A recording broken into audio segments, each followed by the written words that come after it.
నమస్తే. హిందూ సాంప్రదాయం ప్రకారం ఎవరైనా చనిపోతే 3వ రోజు నుండి 10వ రోజు వరకు పక్షులకు పిండం పెట్టడం చూస్తూ ఉంటాం. మరణించిన వారు కాకి రూపంలో కుటుంబ సభ్యులు పెట్టిన ఆహారాన్ని తినడానికి వస్తారు అనే నమ్మకం మన ముత్తాతల కాలం నాటి నుండే ఉండేది. ఈ కారణంగానే ఎవరైనా పెద్దలు లేదా కుటుంబ సభ్యులు కాలం చేసినప్పుడు పిండం పెట్టడం ఆచారం. కర్మకాండలలో భాగంగా కాకులకు అన్నం పెడుతూ ఉంటారు. ఆ ఆహారాన్ని కాకి తింటే తమ పెద్దలు సంతృప్తి చెందారు అని, ఒకవేళ కాకి ముట్టనట్లయితే వారికి ఇష్టమైన కోరిక ఏదో తాము తీర్చనందువలన అసంతృప్తికి గురయ్యారు అని అనుకుంటూ ఉంటారు. ఆ కోరిక ఏదో తెలుసుకొని దానిని తీర్చడానికి ప్రయత్నాలు చేస్తూ ఉంటారు. ఇక్కడ అసలు విషయం ఏంటి అంటే, హిందూ ధర్మం ప్రకారం అన్ని జీవరాశులకు మనుషులు ఏదో రకంగా సహాయం చేయాలి. అందుకే హిందూ కుటుంబాలలో చనిపోయిన వారికి కర్మకాండలు జరుపుతారు. చనిపోయిన వ్యక్తి కుటుంబీకులు కర్మకాండలు జరిపించి పిండ ప్రదానం చేస్తారు.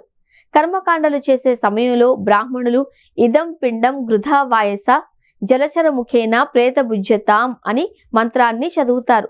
ఆ మంత్రానికి గల అర్థం, గాలిలో విహరించే పక్షులు, నీటిలో నివసించే జలచరాల రూపంలో ఉండే పితృదేవతలకు ఆహారం అందించాలి అని. వాయస పిండం, కాకికి పిండం, పక్షి జాతికి భోజనం పెట్టడం అనేది అందులో పరమార్థం. పూర్వం మనుషులు నివసించే ప్రాంతాలలో కాకులే ఎక్కువగా జీవించేవి. అందుకే మన పూర్వీకులు పిండ ప్రదానం చేసిన తరువాత కాకులకు ఆహారాన్ని పెట్టేవారు. అదే ఆనవాయితీగా కొనసాగుతూ వచ్చింది. చనిపోయిన వారి ఆత్మ పక్షి రూపంలో వచ్చి ఆహారాన్ని స్వీకరిస్తుంది అని కొన్ని శాస్త్రాలలో ఉంది. రామాయణం ప్రకారం రాముడు ఒక భక్తుడికి, నీ పూర్వీకులు కాకి రూపంలో విహరిస్తూ ఉంటారు, కాకులకు ఆహారం పెడితే నీ పూర్వీకులకు చేరుతుంది అని ఒక వరం ఇస్తాడు. రాముడి వరం ప్రకారమే నేటికి కాకులకు ఆహారాన్ని పెడతారు అనే నానుడి కూడా ఉంది. వికిర పిండం అంటే నీటిలో వదిలే పిండం.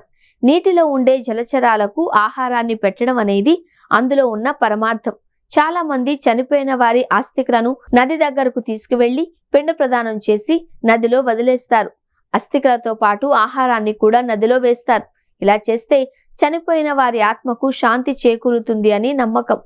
గోవుకు పెట్టే పిండం, పిండాన్ని గోవులకు పెట్టనీయడం లేదు అనే విమర్శ కూడా ఉంది. అది చాలా తప్పు, అపోహ కూడా. ఆవుకు బలమైన ఆహారం అందించడమే పిండ ప్రదానంలోని గుణం. ఆవులకు పెట్టే పిండాలలో పాలు, పాల పదార్థాలైనవి కలవవు. జంతువు అంటే గోవు మాత్రమేనా, ఇంకేం లేవా? కుక్కకో పిల్లికో పెట్టచ్చు కదా అనే సందేహం మీకు రావచ్చు. వాటికి కూడా సమాధానం లేకపోలేదు.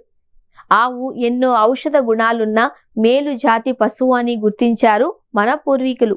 అంతేకాదు, ఆ రోజుల్లో ప్రతి ఇంట్లో కుక్క ఉన్నా లేకున్నా ఆవు మాత్రం ఉండేది. అందుకే ఆ కాలం వారు సుభిక్షంగా ఉన్నారు అనడంలో సందేహం లేదు. అన్ని ఇళ్లలోనూ ఆవులుంటాయి కాబట్టి వాటికి కూడా భోజనం పెట్టడమే ముఖ్య ఉద్దేశం.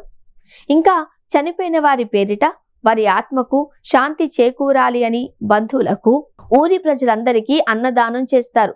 మన హిందూ ధర్మంలో ఆచరించే ఉన్న ప్రతి ఆచారం వెనుక సైన్స్తో పాటు మనుషుల జీవనానికి ఉపయోగపడే ప్రయోజనాలు ఉన్నాయి అని అందరూ తెలుసుకోవాలి.